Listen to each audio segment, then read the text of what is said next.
Cinema സംവിധായകനായിരുന്ന Ali Akbar ഇസ്ലാം മതം ഉപേക്ഷിച്ച് ഔദ്യോഗികമായി ഹിന്ദുമതം സ്വീകരിച്ച് പേര് മാറ്റിയത് 2022-ലാണ്. അദ്ദേഹം ഹിന്ദുമതം സ്വീകരിച്ച കാര്യം അന്താരാഷ്ട്ര ഹിന്ദു പരിഷത്ത് മുൻ നേതാവും ഹിന്ദു സേവാ കേന്ദ്രം നേതാവുമായ പ്രതീഷ് വിശ്വനാഥാണ് ഫേസ്ബുക്ക് പോസ്റ്റിലൂടെ അറിയിച്ചത്. ചരിത്രം ആവർത്തിക്കുന്നു, അലി അക്ബർ രാമസിംഹനായി എന്ന പോസ്റ്റിനൊപ്പം ഘർ വാപ്പസി എന്ന ഹാഷ്ടാഗ് കൂടി അദ്ദേഹം ചേർത്തിരുന്നു. നേരത്തെ തന്നെ താൻ ഇസ്ലാം മതം ഉപേക്ഷിക്കുന്നതായുള്ള തീരുമാനം അലി അക്ബർ സോഷ്യൽ മീഡിയയിലൂടെ അറിയിച്ചിരുന്നു. ഫേസ്ബുക്ക് ലൈവ് വഴിയായിരുന്നു മതം ഉപേക്ഷിക്കുന്ന കാര്യം അലി അക്ബർ അറിയിച്ചത്. സംയുക്ത സേനാ മേധാവി ബിപിൻ റാവത്ത് മരിച്ചപ്പോൾ നിരവധി ആളുകൾ ഫേസ്ബുക്കിൽ ആഹ്ലാദ പ്രകടനം നടത്തിയതായും അതിൽ പ്രതിഷേധിച്ചാണ് താൻ മതം ഉപേക്ഷിക്കുന്നതെന്നും അലി അക്ബർ അന്ന് പറഞ്ഞിരുന്നു. 2015-ൽ BJP-യിൽ എത്തിയ അദ്ദേഹം അടുത്ത വർഷം കൊടുവള്ളിയിൽ നിന്ന് മത്സരിച്ച് പരാജയപ്പെടുകയും ചെയ്തു. പിന്നീട് 2023-ൽ പാർട്ടിയുമായുള്ള ബന്ധങ്ങൾ പൂർണ്ണമായും അദ്ദേഹം ഉപേക്ഷിക്കുകയും ചെയ്തു. ഇപ്പോൾ താൻ BJP-യിൽ ചേർന്നതോടെ ജീവിതത്തിൽ നഷ്ടങ്ങൾ മാത്രമാണ് തനിക്ക് ഉണ്ടായതെന്ന് പറയുകയാണ് അലി അക്ബർ എന്ന രാമസിംഹൻ. BJP-യിൽ ചേരുന്നതിന് മുമ്പ് തനിക്ക് സ്വന്തമായ സ്റ്റുഡിയോയും പ്രതിവർഷം 10 മുതൽ 15 ലക്ഷം രൂപ വരെ വരുമാനമുള്ള ജോലികളും ഉണ്ടായിരുന്നു. എന്നാൽ BJP-യിലേക്ക് വന്നതിന് ശേഷം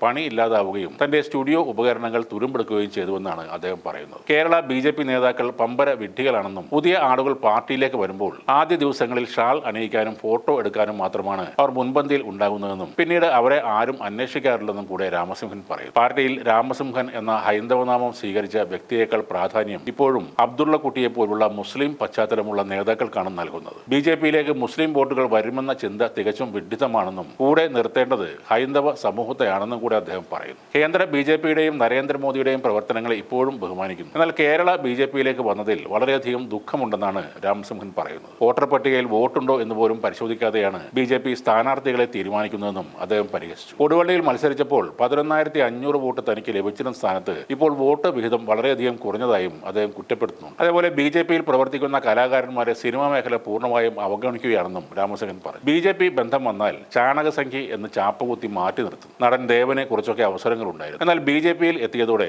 അതും നഷ്ടപ്പെട്ടുവെന്നും രാമസിംഹൻ പറഞ്ഞു. സുരേഷ് ഗോപിക്കും ഇതേ അവസ്ഥയാണ് ഉണ്ടായത്. ഉയർന്ന പ്രതിഫലം വാങ്ങിയ സിനിമകളിൽ സജീവമായി നിന്ന സമയത്താണ് അദ്ദേഹം പാർട്ടി ചുമതലകൾ ഏറ്റെടുത്തത്. അതോടെ ഉദ്ഘാടനങ്ങൾ പോലും ലഭിക്കാത്ത ഒരു സാഹചര്യം ഉണ്ടായെന്നാണ് രാമസിംഹൻ പറഞ്ഞത്. കേരളത്തിലെ BJP-യുടെ പ്രവർത്തനങ്ങളെല്ലാം കമ്മീഷൻ അടിസ്ഥാനത്തിലാണ് നടക്കുന്നത്. ഇലക്ഷൻ സമയത്ത് നേതാക്കൾക്കായി വാടകയ്ക്കെടുക്കുന്ന കാറിന് 2,000 രൂപയാണ് റേറ്റെങ്കിൽ 2,500 രൂപ നൽകാൻ ആവശ്യപ്പെട്ടു. അതിൽ 500 രൂപ കമ്മീഷനായി തിരികെ വാങ്ങുകയും ചെയ്യും. 100 രൂപയ്ക്ക് മേലുള്ള ഒരു ഊണിന് 60 രൂപ വരെ കമ്മീഷൻ വാങ്ങുന്ന അവസ്ഥയും പാർട്ടിയിലുണ്ട്. തെരഞ്ഞെടുപ്പുകൾ 5 കൊല്ലത്തേക്കുള്ള പണം ഉണ്ടാക്കാനുള്ള മാമാങ്കമായി ചില നേതാക്കൾ ഉപയോഗിക്കുകയാണെന്നും അദ്ദേഹം ആരോപിക്കുന്നു. പാർട്ടിയിൽ ആരെങ്കിലും വളർന്നു വന്നാൽ അവരെ താഴേക്ക് വലിച്ചിടുന്ന ഞണ്ടുകളുടെ സ്വഭാവമാണ് കേരളത്തിലെ BJP നേതാക്കൾക്കുള്ളതെന്നും രാമസിംഹൻ വിമർശിച്ചു. സംസ്ഥാന അധ്യക്ഷൻ രാജീവ് ചന്ദ്രശേഖർ മത്സരിച്ച തിരുവനന്തപുരം കേന്ദ്രീകരിച്ച് മാത്രമാണ് കഴിഞ്ഞ ഇലക്ഷനുകളിൽ പാർട്ടി ശ്രദ്ധ കേന്ദ്രീകരിച്ചത്. അതേസമയം ശോഭ സുരേന്ദ്രനെ പോലെ ജനപിന്തുണയുള്ള നേതാക്കളെ നിരന്തരം മണ്ഡലങ്ങൾ മാറ്റി മത്സരിപ്പിച്ച് പരാജയപ്പെടുത്തുന്ന ഒരു സമീപനമാണ് പാർട്ടി സ്വീകരിച്ചത്. കേരളത്തിൽ BJP-ക്ക് 30% വോട്ട് നേടാനുള്ള സാധ്യതയുണ്ടെങ്കിലും അത് നേടിയെടുക്കാൻ പ്രാപ്തിയുള്ള നേതാക്കൾ ഇല്ലെന്നും ഈ രീതിയിൽ പോയാൽ പാർട്ടി അടുത്തെങ്ങും രക്ഷപ്പെടില്ല എന്നുമാണ് രാമസിംഹൻ പറയുന്നത്. കഴിഞ്ഞ 15 വർഷത്തിനിടെ താൻ സിനിമ ചെയ്തിട്ടില്ല.